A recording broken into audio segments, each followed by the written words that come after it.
একটা শীতের সকাল দেখে আমরা রয় টিউটোরিয়াল কোচিং সেন্টার থেকে বেরিয়ে পড়েছিলাম পিকনিকের সন্ধানে। অপূর্ব দৃশ্য একেবারে গঙ্গার ধারে। তোমরা দেখতেই পাচ্ছ আমার মা কিন্তু মেয়েকে নিয়ে ব্যস্ত ছিল।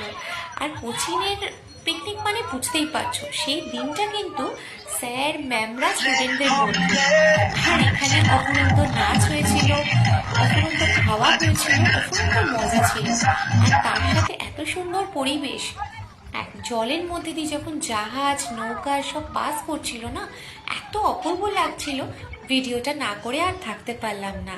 আমি যদি সামনাসামনি দেখে থাকি তো তোমরা ভিডিওর মাধ্যমে তো দেখতেই পারো, তাই তোমাদের জন্য ভিডিওটা করে নিয়েছিলাম।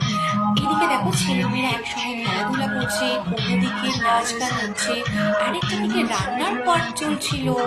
হ্যাঁ, তার সাথে খেলতে খেলতে বাচ্চারা একটা কিক মেরেছে, জলের মধ্যে বলটাই পড়ে গেছে। স্যারের দায়িত্ব একটা বড় পাইপ নিয়ে বলটাকে উদ্ধার করছিল। সেই সময় একটা মাঝি এসে বলটাকে তুলে দিল। তারপরে চলে এলো খাওয়া দাওয়ার পর্ব। ভীষণ জমিয়ে খাওয়া দাওয়া হয়েছিল, আর প্রত্যেকটা খাবার কিন্তু খুব টেস্টি ছিল। ব্যাস, তারপরে আস্তে আস্তে বাড়ি ফেরার বাসের মধ্যে দেখো ভীষণ আমরা মজা করছিলাম।